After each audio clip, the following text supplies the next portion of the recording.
When I was 19 and a sophomore in college, I had a boyfriend I thought I really loved. Looking back, maybe it was just teenage puppy love infatuation. Not sure, but I guess it's not important. I know I'm very biased and what I want is what's best for my daughter, but I think my feelings are getting in the way of that. I had been with Tom for about 8 months at that point. He was on the baseball team and very popular. But one day I discovered I was pregnant and told Tom. He freaked out and got super pissed.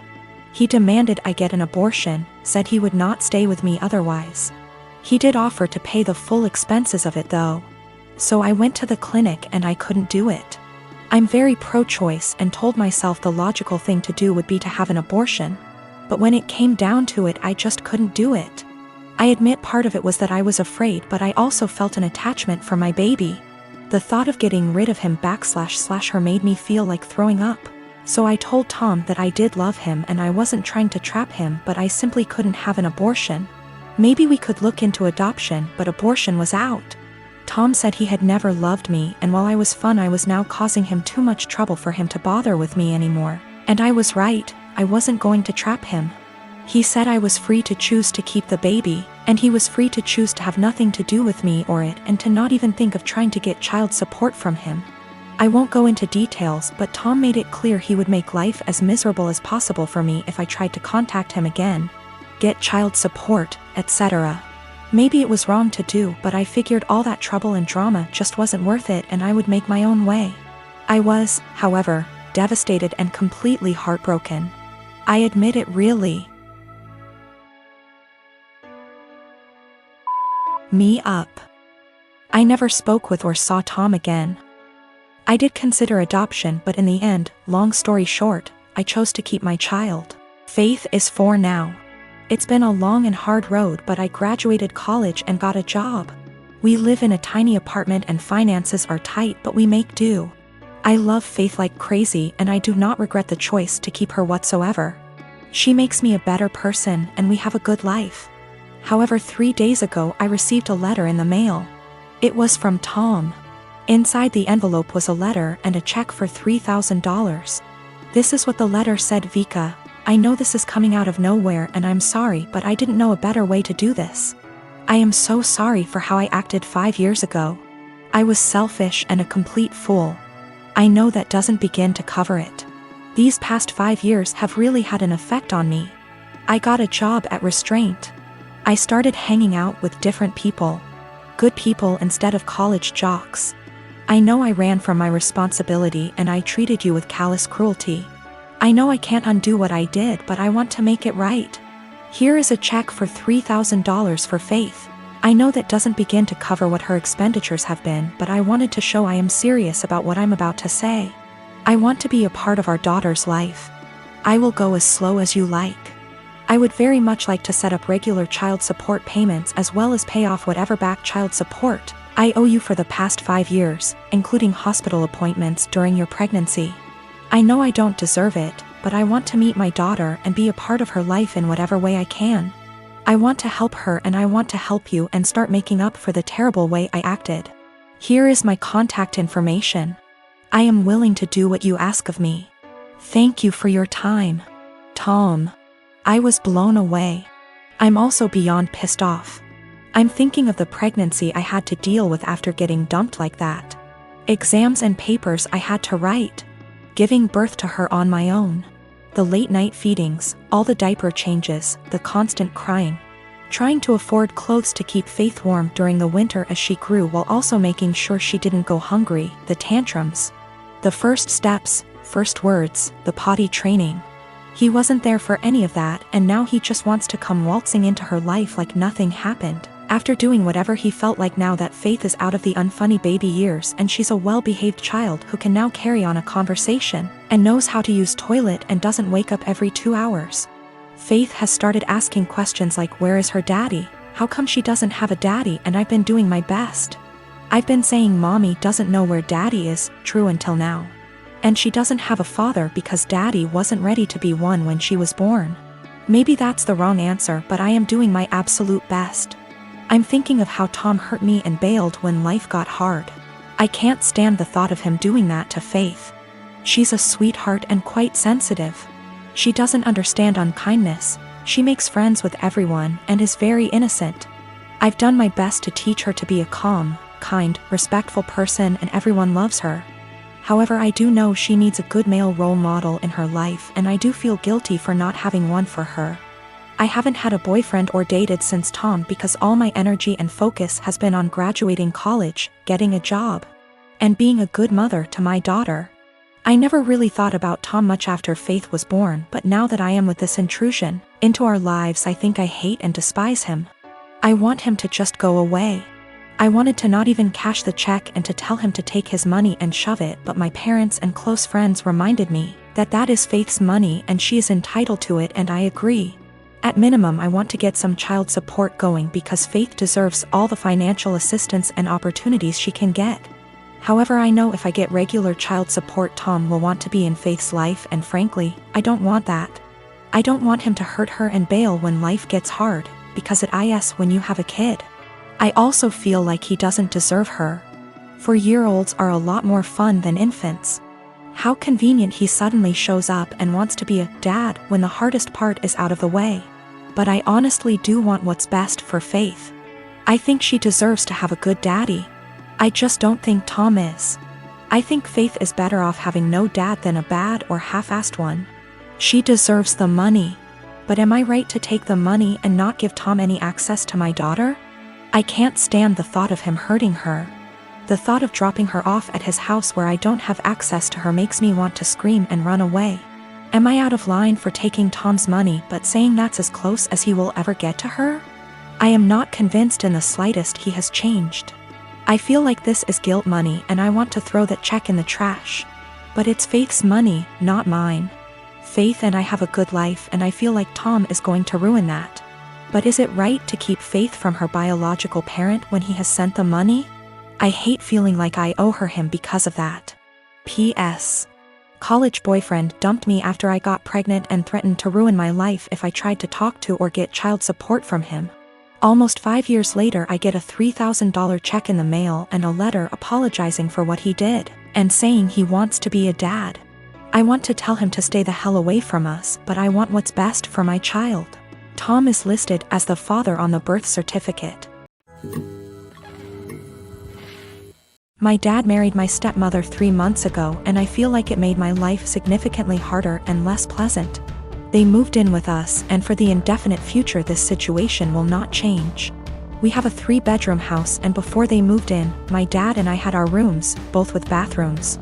And there was a smaller room which was a study for my dad. After they moved in, Jenny, 16, turning 17 next month, got my room. And I had to share the smaller room with 11-year-old Tom and 10-year-old Mike.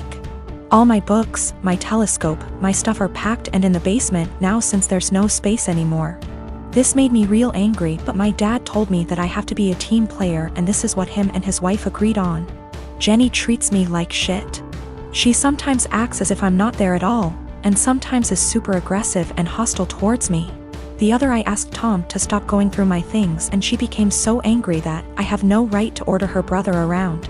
She told me to get it in my thick skull that I'm not their big brother to tell them what to do, even though all I asked was for them to stop going through my things.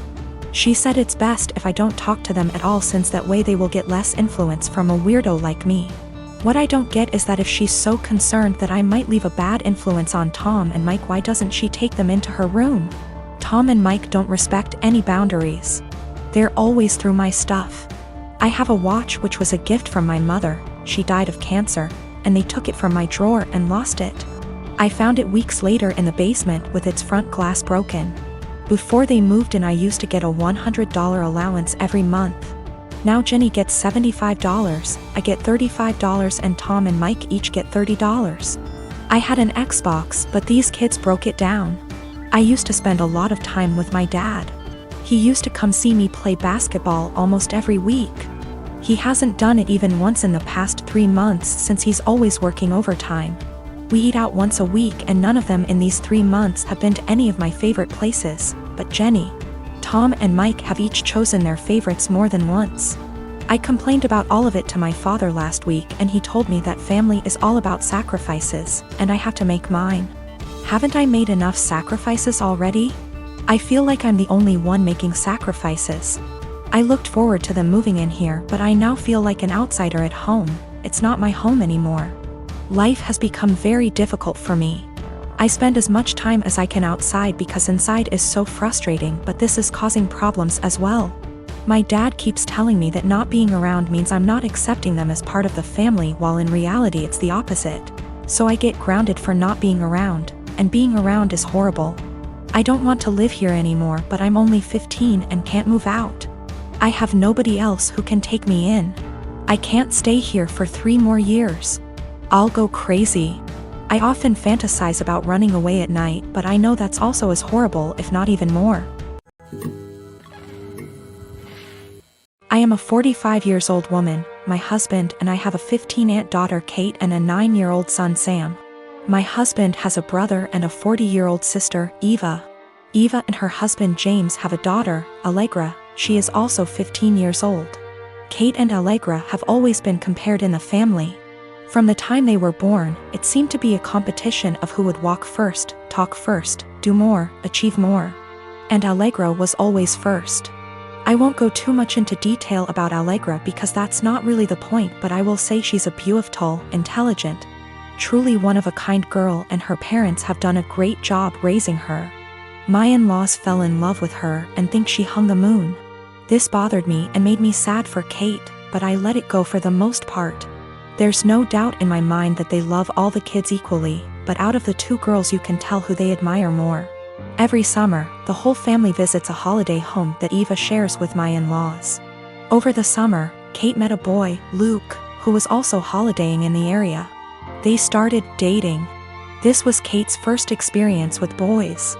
Allegra had friends who were nearby, so for our first few weeks we didn't see her much. About 3/4 of the way through the holiday, Kate invited the boy she'd been seeing to dinner. Allegra was told to come, and afterwards she would be going to a party.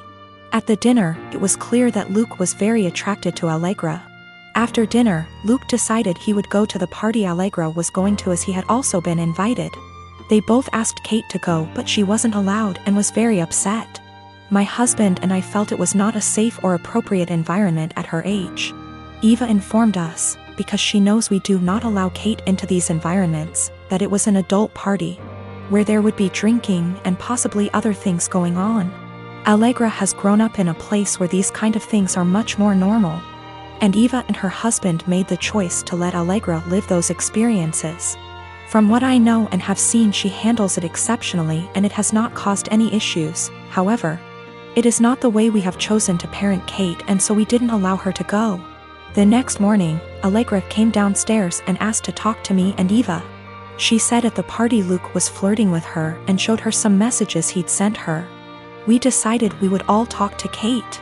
Kate spent the next 2 days miserable. When she finally came out of her room, Kate was caustic and everyone was getting a bit fed up with her attitude. Eventually, my father-in-law jokingly said, "Your mistake was introducing him to Allegra. How did you think that was going to go for you?" My mother-in-law told him off but added that Luke handled it terribly, but the outcome was sort of inevitable. Kate left the table in tears. We managed to get through the rest of the holiday, but when my husband brought up plans for Christmas, Kate refused to go. She said she couldn't bear being ridiculed by her own family and constantly compared to Allegra. After seeing how much this was affecting her, I spoke to my husband and said we shouldn't go. He argued that it would be wrong to let Kate take away time with family just because of a boy. I reminded him that this has been happening since they were born, but he said that we can't shield Kate from every special person in the world. He said he would talk to his parents about their comments, but that we should not set a precedent of letting Kate run away from reality. So my fiancé, female, 24 years old, and I, male, 27 years old, got engaged in May and are currently planning for our wedding in August. It's worth mentioning that I'm the sole earner because my fiancé is still in university. I've saved up decent amount of money to afford the wedding. Thing is, her parents get involved in everything, from picking the engagement ring on my behalf, to giving opinions on where we should rent, and now my FMIL is constantly giving opinions on our wedding. FMIL would follow up on everything we do and make negative comments on things like the best man, the guest list, and food.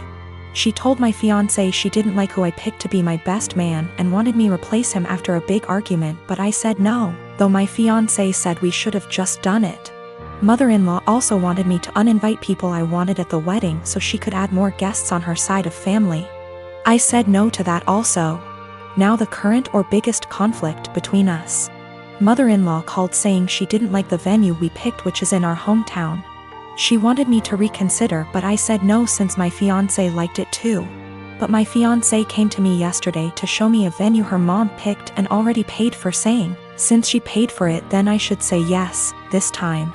I was in shock and angry because not only did she not consult us, but the venue she picked is 3 towns away where my brother-in-law lives. I immediately thought about my disabled parents who cannot travel this distance for health reasons. Besides that, most of my family won't attend because of distance. I said absolutely not, agreeing on this venue. My fiancé said she disagreed with me and I had no right to complain because her mom and dad paid a lot of money for this venue as wedding gift and we should accept it.